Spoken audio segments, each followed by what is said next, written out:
Hello guys and welcome to round number 3 of my F1 2017 career mode. We are at Bahrain, finally. It's been a week since I've actually uploaded a video because I've simply been too busy for once. But anyway, going straight on into practice for the Bahrain Grand Prix, and I should probably mention what I'm doing upgrades wise in my career mode. I'm basically focusing everything on durability and making sure my components don't wear, so I'm kind of using Season 1 as just sort of preparation for Season 2. I'm hopefully gonna just avoid penalties in Season 2 and then focus on engine upgrades and downforce, because overall this car's really not that bad at any of it. So I thought focus on engine components and yeah, use Season 2 to build up the speed, and then hopefully by Season 3 we should be quite near the top of the performance thing. I messed that up, didn't I? As you can see in the background, just running through all the practice programs, fairly straightforward. I think it was only the fuel saving that I struggled with ever so slightly. But breezing through practice, I was feeling confident about this track. It is one of my favourites in a car that we could definitely get top 10 if we get a decent lap in. But yeah, that's the end of practice. Let's go straight through to qualifying. So here is my fastest qualifying lap at the Bahrain Grand Prix. You can see on the right, my engine components really weren't looking good given I was only at the third race. My gearbox wasn't actually looking too bad at this stage. It was a little bit worn, but it wasn't causing me any problems just yet. But the ICE and I think it's the MG UK, really, I really struggled to avoid wear on those components. They were just wearing so quickly, which is why I was focusing on durability for the start of the season. Because it's been a while since I've actually recorded commentary for a career mode. I actually recorded this quite a while ago, in like the first few days that the game came out, so I'm going to be honest, I actually can't remember what happened at all this race, so you might get a little bit of some proper reaction, unlike most people who just fake it and overreact so much. But anyway, but as we reach the halfway stage of this lap, it's been a fairly average lap. There's not been anything special about it. I do remember when I was doing this lap, and I thought I was doing really well. I thought it was actually a decent lap, and I think it was through the second and third sector I was just losing quite a bit of time. The first sector I nailed. I was actually incredibly good all race weekend. You can see in the top left I did actually set a bank lap time, so I was up on this time, but compared to the AI, I think I did up them after what happened in China. I think they're now on 100. But coming through the final corner, it's not been a great lap. We're coming out the final corner, running up to the line, DRS open, and we're going to set a 1:31.6. That is our fastest lap in qualifying. Now let's go to the race to see where we qualify. So let's take a look at the starting grid, and it was the Ferrari of Sebastian Vettel that takes pole position at the Bahrain Grand Prix, with Hamilton next to him, followed by Raikkonen and Bottas on the second row. The Red Bulls lock out the third row of Williams, right behind them on the fourth row. Nico Hulkenberg and Grosjean share the fifth row, Perez and Magnussen closely following behind them. Ocon and Kvyat will start in 13th and 14th, with Sainz and myself starting all the way down in 15th and 16th, with the two McLarens and the two Saubers starting at the back of the grid once again. Now let's go to the race. So here we go. We have 3 lights, 4 lights, 5 lights, and it's lights out and away we go. And it looks like the start from us has been absolutely atrocious. We might even be challenged by Alonso down to turn 1. We're going to stick to the inside and hopefully make up a few positions. Up the inside into turn number 1 we go. Done up the inside of quite a few people, and on the exit of turn 1 we're right behind our teammate of Hulkenberg, and that's a Red Bull and a Mercedes of, I think that was Bottas and Ricciardo.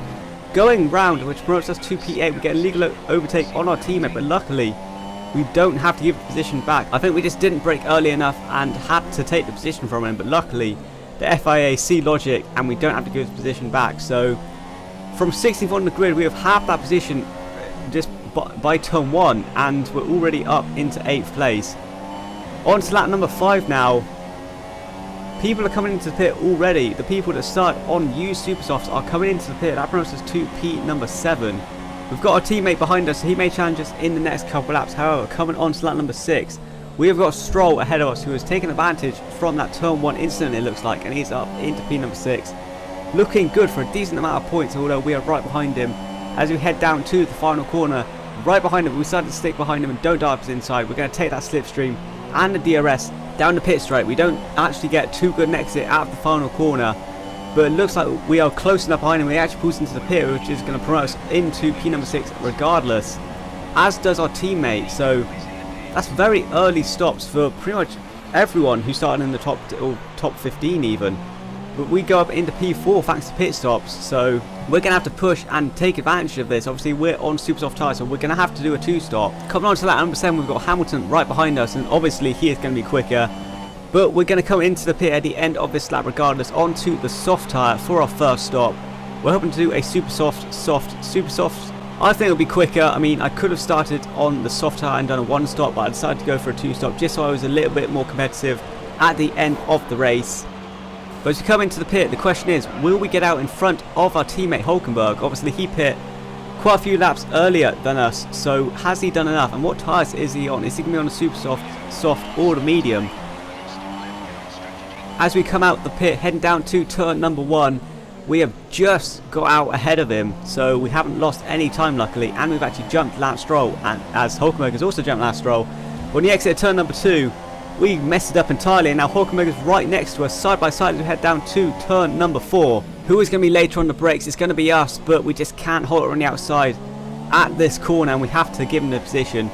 Hopefully we can see a little bit of his slipstream and gain a little bit of time on Lance Stroll, and hopefully Stroll doesn't get involved in this fight. But exactly a lap later, Van Dorn has got into this fight and has actually held up Hulkenberg and actually backed him into us, which is really going to help us. He was actually starting to pull away for the rest of the previous lap, but Hulkenberg will have DRS down this straight. Will he be able to get past him? He really needs to get past him quickly because he has lost a heap of time, especially since it looks like he's either on a 2 or 3 stop. He is on the super soft tyre, so he does need to pit again obviously, but they're side by side as they head through turn number 11. Hulkenberg will be inside line, but it will turn to the outside line as they head through turns 12 and 13. Van Dorn still on the inside, and looks like he has held off the Renault.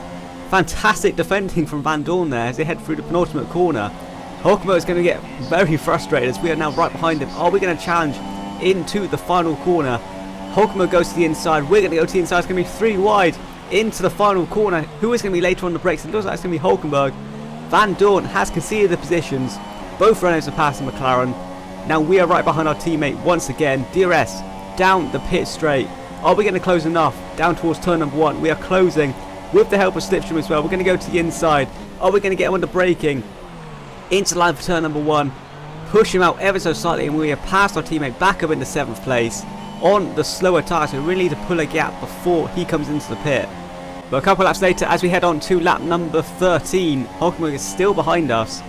Our engineer actually tells us Hulkenberg has a mechanical problem, but regardless, we're going to move up into P number 6 thanks to pit stops once again. Hulkenberg is still behind us. He's still getting pulled along, but for some reason this, well, obviously with the mechanical problem, this doesn't have the straight line speed to challenge us into turn number 1. On to lap number 14 now. I think Hulkenberg comes into pit. Yes, he does. Are we going to move up any position thanks to pit stops? No, we're not. But Hulkenberg most likely going to go onto the soft tyre to the end. So on the next lap, we decide to come to the pit to respond to him. We want to beat our teammate here because he is really the only one we are actually fighting. So I decided to go into the soft tyre just because I really didn't think the super soft could last half the race, so we put on the soft tyre, and I was just focused on where my teammate was. I knew it was going to be close out of the pit once again, so I was just looking at the top left, keeping an eye out for his name, making sure I get the pit exit spot on. And looking at the top left, it looks like we're going to rejoin in 15th place, but crucially ahead of Hulkenberg. But he is on the super soft tyre, so I assumed he was on a 3-stop strategy, but once again, come out the pit, we run wide at turn number 3, and Hulkenberg is going to challenge us. He is on the outside this time for turn number 4, so he might be able to defend his position. Unlike last time, later on the brakes once again, clipping the apex nicely, and we hold position this time, staying in P15 ahead of Hulkenberg. But the problem now is Hulkenberg has now used 3 different sets of super softs. He needs to pit again to finish this race and not get disqualified, so he will have to pit again, so he's pretty much out of this fight that we were in. It's almost a complete reverse of what happened last time with Alonso ahead of us. We're going to go to the inside for the final corner, and it's not going to be 3 wide this time, but we make a move up the inside of Alonso into 14th place. And now with Hulkenberg out of the picture, I was literally just making up positions that I'd lost due to the pit stops. I knew my tyre was going to make it to the end because the softs just didn't wear at all to make it a move down the inside of Marcus Ericsson, and making up positions thanks to pit stops. But I knew my tyres could make it to the end, so I was just saving my engine components as much as I could, really. I was in a really good position to score points as everyone ahead of me still had to make another pit stop. You can see on lap number 18, I think that says, we're into the points. So I was literally just saving my engine components and making up positions. I mean, I wasn't going for a high amount of points, I just wanted to beat my teammate and get into the points. Complete the team goals that they asked of me at the start of the race and just not make any silly mistakes really, as we make a very silly mistake. That was perfect time, wasn't it? Hulkenberg is going to challenge us as we head down to turn number 11. So Hulkenberg, it looks like, has fixed the engine problem. We're side by side, he's got the inside line. But just like what happened with Van Dorn, we'll have the inside line for turn number 12. But he has actually got the grip with the super soft tyres to hold the position. Obviously at this point I knew I wasn't actually fighting for position, but it was still fun to battle my teammate for once. I think it's the first time in the season we have actually battled. But you can see down the straight just how quick he actually was in a straight line thanks to those quicker tyres. And as we head on to lap number 21, finally Hulkenberg comes into the pit for quite possibly the worst strategy he could have ever picked around this track. Pitting for soft tyres with 8 laps to go is really not a smart call. But in the dying few laps you can see we've got Magnussen ahead of us and we've got the Red Bull of Daniel Ricciardo right behind us. He's going to challenge us down the straight and it looks like we could actually have a nice battle for some decent points here. Both of us were closing on Magnussen and obviously the Red Bull was a lot quicker than both of us, so it's looking like a very good battle for the dying few laps. I think if I remember correctly this was the battle for 6th position, so a decent haul of points. As we head down the pit straight, obviously with the quicker car, Ricciardo makes a move for the inside of turn number 1. We're going to try and hold it and it looks like we're just ahead of him. We get the better traction and we stay ahead of the Red Bull. But this is not what we want to do. We want to work together and catch the Haas car. You can see he is just ahead of us and he wasn't actually pulling away at all. But if we're going to go side by side through the corners, he is obviously going to pull away from us. On to lap number 25, you can see Magnussen is within touching distance of us. But as is Ricciardo, as it looks like he's going to challenge us down the straight once again. Hopefully we can get a little bit of slipstream and DRS from Magnussen, but we run wide out of the penultimate corner. And now Ricciardo is going to challenge us down the straight and it looks like he should make the move pretty easily. He is on the medium tyre, but he's got a much quicker car. He's got the inside line for the final corner. And you just can't hold it running outside the final corner. He is, well, we're ever so slightly side by side. He cuts across on us. And are we going to challenge him back down the straight? It looks like we've got the straight line speed. Just about, we're side by side. Outside line for turn number 1 once again. Who's going to get the better of the brakes? Once again, we hold it on the outside. And this isn't what I want to do. I mean, it's a nice battle. Ricciardo's going to come back at us down towards turn number 4, but Magnussen is pulling away and running away with this P number 6. Ricciardo really weaving about down the straight, trying to get past me. We run wide out of turn 4 and that is position well and truly gone. Hopefully Ricciardo can go and catch Magnussen now. Right behind him through sector 2, but there's just no way we can get past him. We switch to the inside and go for an aggressive lunge, but he just had the better traction at this stage. I think my soft tyres, well, they weren't starting to go, but you could tell the difference in grip between the two tyre compounds. And you can see a lap later, Ricciardo's now right behind Magnussen, and we are just out of range of this fight. We just, for some reason, we lost the pace at the end of the race. I mean, obviously I wanted to be on the super soft tyre, but we had to switch thanks to Hulkenberg making a stupid strategy call. But anyway, it's Magnussen and Ricciardo side by side as head down towards turn number 1. Who's going to get the better exit out of turn number 1? Ricciardo on the outside line. Ricciardo trying to hold it on the outside and it looks like he's got the better traction. But through turn 2, Magnussen pulls it back and he stays ahead. They're still side by side, heading down towards turn 4. And now Magnussen has pulled ahead. And honestly, you can see I'm right behind the back, but I just don't have the pace to actually make a move on Ricciardo, because once he got to the straight, I was just gone. I was nowhere to be seen, but Ricciardo making another move up the inside of Magnussen into turn number 1 this time. Has he got the traction out of this corner? I think he finally has. Magnussen almost, well, it looked like for a second he was going to pull it back, but for some reason just slows down through turn number 2. Ricciardo finally gets past Magnussen. He will take P number 6.